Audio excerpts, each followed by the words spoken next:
Most people think this story starts on that porch. It doesn't. It starts 4 weeks earlier in the short-term parking garage at Fort Wayne International Airport, with cold Indiana wind cutting straight through my jacket and my daughter crying in the back seat. Hannah was 1 year old, too young to talk, but old enough to know when something was wrong. Her fists opened and closed like she was searching for something solid to hold on to. Lauren stood at the curb with her rolling suitcase, brand new passport holder in hand, tapping her foot like I was the inconvenience. Her friends, the same college girlfriends who still called each other roomie, were already inside, waiting for their Paris-Rome tour. Lauren had been talking about this trip for months, not casually, like it was oxygen. "Lauren," I said quietly, "it doesn't have to be a whole month." She didn't look at me. She stared at the sliding doors. "David, don't start." "Start what?" I asked. "Asking my wife not to leave me alone with a 1-year-old for 30 days? That finally got her attention. She turned, and I saw it, that hard shine in her eyes, the look that meant the decision was already made, and she was just waiting for me to catch up. "She's your daughter too," she said. "That's not the point. The point is you're acting like Hannah is a jacket you can hang up for a month." Her jaw tightened. "You're making it sound like I'm abandoning her." "What do you call it?" She exhaled sharply and lifted her shoulders like she was reciting something she'd practiced. "Oprah says women spend their whole lives pouring into everyone else until they wake up empty. I'm not waking up empty, David. I need space. I need to feel like me again." I stared at her. "We're quoting Oprah to justify ditching a toddler?" "Don't mock me," she snapped. "I'm a person, not just a wife and a mom." Hannah screamed, that sharp, panicked cry that makes your body move before your brain does. I opened the back door and leaned in, resting my hand on my daughter's belly. She calmed instantly. My throat burned. Lauren glanced at her phone. A notification replaced guilt with impatience. "It's with my friends," she said again, like that made it moral. I won't pretend our marriage was perfect. I was 52, maintenance supervisor at a tired apartment complex. I fixed furnaces, pipes, doors people kicked in when they were drunk or angry. I liked things that stayed put. Lauren was 38, bright smile, quick laugh, office coordinator at a dental practice. She had a restless streak that never settled, even after Hannah was born. That morning, she kissed Hannah's forehead too fast. "Be good for Daddy," she sang. Too cheerful. Hannah grabbed her scarf with a death grip. For half a second, Lauren froze. I thought, maybe she'll feel it. Then she peeled Hannah's fingers off one by one. "See? She's fine." She wasn't, but Lauren lifted her suitcase anyway. "I'll FaceTime every day." And when the time difference hits and Hannah's teething at 2 a.m., Lauren rolled her eyes. "You make everything heavier than it has to be." "It is heavy." The airport noise blurred. Lauren touched my arm like a stranger. "I just need a break. Don't punish me for needing one."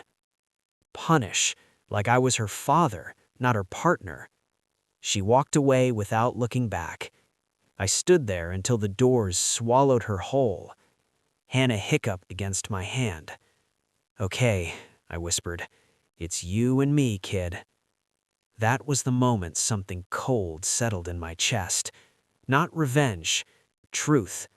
If she wanted 30 days like she didn't have a family, I was done pretending she did. The first night alone wasn't sleep. It was rotations. Midnight, 1:40, 3:05. Each time the baby monitor crackled, my stomach clenched before my eyes opened. The apartment smelled like formula and warm laundry. At 3:12 a.m., I stood in the kitchen bouncing Hannah while the microwave clock glowed like judgment. "Daddy's here," I whispered. She clung to my shirt, and I felt something ugly rise in my chest. Jealousy. My wife was probably sipping champagne somewhere while I was measuring life in ounces and minutes. By day 3, exhaustion sharpened everything.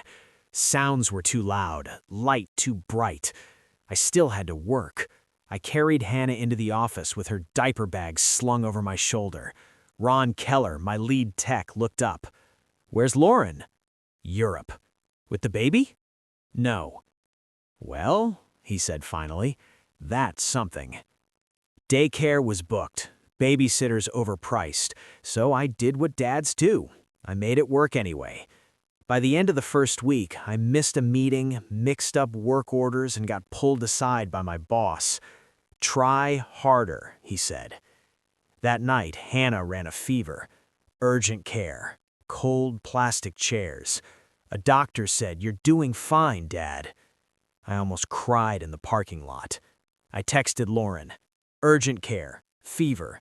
Teething. 6 hours later, she sent a selfie in Paris. "Paris is magic. She okay?" 2 words about our child. 3 sentences about herself. That's when the anger changed shape. It stopped burning. It sharpened. I checked our joint account. The numbers didn't add up. $486 restaurant, $1,139 hotel deposit, ATM withdrawals. Meanwhile, I was buying store-brand wipes. I told myself not to be petty. Then one night at 2:50 a.m., we ran out of infant Motrin. I buckled Hannah into the truck and drove to Walmart in the dark. Inside, a gray-haired woman slowed when she saw Hannah crying. "Rough night?" she asked. "You're doing good," she said softly. "Babies don't remember who went on vacation. They remember who showed up." That was the night I opened my notes app. Dates, times, receipts. Not revenge. Preparation. By week 2, my notes weren't notes. They were a record. Ron pulled me aside one afternoon. "You know what I did wrong in my divorce?" he asked. I waited. He slid me a lawyer's card. "Courts don't reward patience. They reward paperwork." That night, I stared at Lauren's message from Rome. "Can you believe this place?" I called the lawyer. "Temporary custody," I said. Her voice was calm. "This isn't punishment, it's protection." We filed. I separated my paycheck, logged everything. When the custody order arrived the morning Lauren was due home, my hands shook. Primary placement with father, exclusive use of residence. I changed the locks. No taunting, no drama, just readiness. At 6:12 p.m., headlights washed across the wall. Suitcase wheels clattered on the porch. Lauren tried the key. Once, twice. Then she saw me. "David," she laughed nervously, "why isn't it working?" I kept the chain on. "Read this." Her face drained as she read the order through the glass. "No," she whispered. "This can't be happening." "You left our daughter," I said calmly, "for a month." "You're punishing me." "I'm not your dad. I'm Hannah's." The police came. They read the order. "This is valid," the officer said. Lauren collapsed inward. The rideshare drove away. I closed the door. For the first time in weeks, I breathed. This wasn't about revenge. It was about boundaries. Responsibility doesn't make you smaller, it makes you real. And people who run from it always come back shocked that the world kept moving without them.